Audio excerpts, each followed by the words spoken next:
नमस्कार दोस्तों, आप सभी का हमारे YouTube चैनल पर स्वागत है। आज हम आपके लिए लाए हैं रामायण से एक अद्भुत प्रसंग जिसे शायद आपने आज तक नहीं सुना होगा। इससे पहले आप हमारे चैनल को सब्सक्राइब कर लीजिए।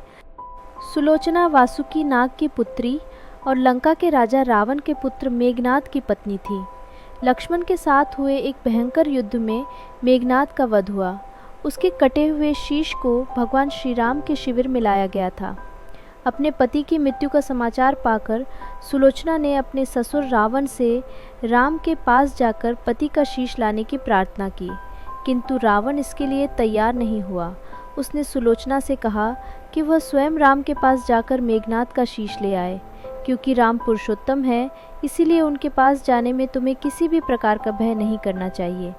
रावण के महापराक्रमी पुत्र इंद्रजीत मेघनाद का वध करने की प्रतिज्ञा लेकर लक्ष्मण जिस समय युद्ध भूमि में जाने के लिए प्रस्तुत हुए, तब राम उनसे कहते हैं, लक्ष्मण, रण में जाकर तुम अपनी वीरता और रण कौशल से रावण पुत्र मेघनाद का वध कर दोगे।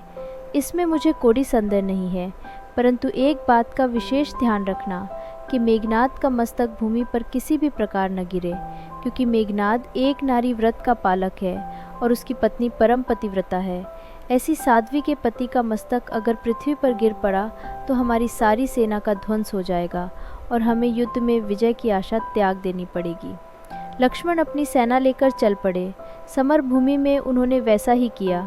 युद्ध में अपने बाणों से उन्होंने मेघनाद का मस्तक उतार लिया, पर उसे पृथ्वी पर नहीं गिरने दिया। हनुमान उस मस्तक को रघुनंदन के पास ले आए।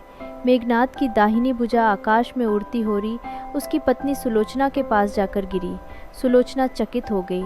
दूसरे ही क्षण अत्यंत दुख से कातर होकर विलाप करने लगी, पर उसने भुजा को स्पर्श नहीं किया। उसने सोचा, संभव है ये भुजा किसी अन्य व्यक्तित्व की हो। ऐसी दशा में पर पुरुष के स्पर्श का दोष मुझे लगेगा। निर्णय करने के लिए उसने भुजा से कहा, यदि तू मेरे स्वामी की भुजा है तो मेरे पतिव्रत की शक्ति से युद्ध का सारा वृत्तांत लिख दे। भुजा में दासी ने लेखनी पकड़ा दी। लेखनी ने लिख दिया, प्राण प्रिय, ये भुजा मेरी ही है।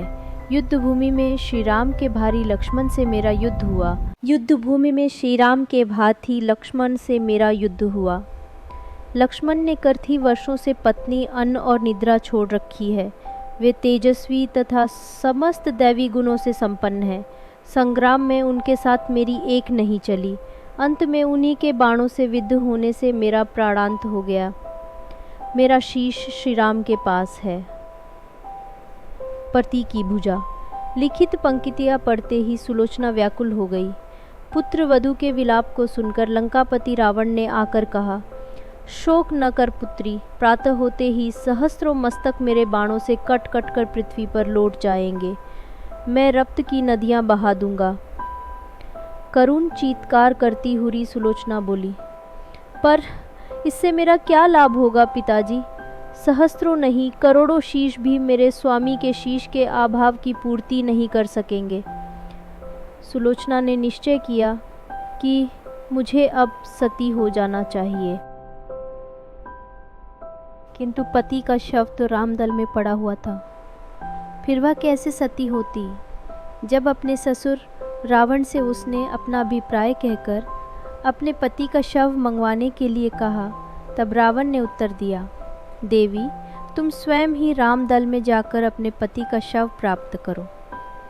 जिस समाज में बाल ब्रह्मचारी हनुमान, परम जितेंद्रिय लक्ष्मण तथा एक पत्नी व्रती भगवान श्री राम विद्यमान है, उस समाज में तुम्हें जाने से डरना नहीं चाहिए। मुझे विश्वास है कि इन स्तुत्य महापुरुषों के द्वारा तुम निराश नहीं लौटाई जाओगी। सुलोचना के आने का समाचार सुनते ही श्री राम खड़े हो गए और स्वयं चलकर सुलोचना के पास आए और बोले, देवी, तुम्हारे पति विश्व के अन्यतम योद्धा और पराक्रमी थे।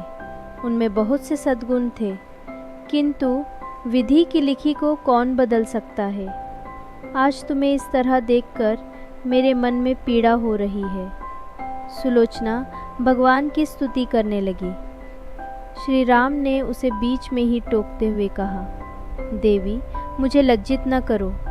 पतिव्रता की महिमा अपार है। उसकी शक्ति की तुलना नहीं है। मैं जानता हूँ कि तुम परम सती हो। तुम्हारे सतीत्व से तो विश्व भी थर्राता है। अपने स्वयं यहाँ आने का कारण बताओ। बताओ कि मैं तुम्हारी किस प्रकार सहायता कर सकता हूँ।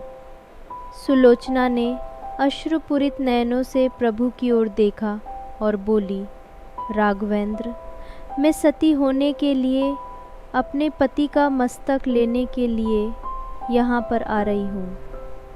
श्री राम ने शीघ्र ही ससम्मान मेघनाद का शीश मंगवाया और सुलोचना को दे दिया। पति का छिन्न शीश देखते ही सुलोचना का हृदय अत्यधिक द्रवित हो गया। उसकी आंखें बड़े जोरों से बरसने लगी। रोते रोते उसने पास खड़े लक्ष्मण की ओर देखा और कहा, सुमित्रा नंदन, तुम भूल कर भी गर्व मत करना कि मेघनाद का वध मैंने किया है।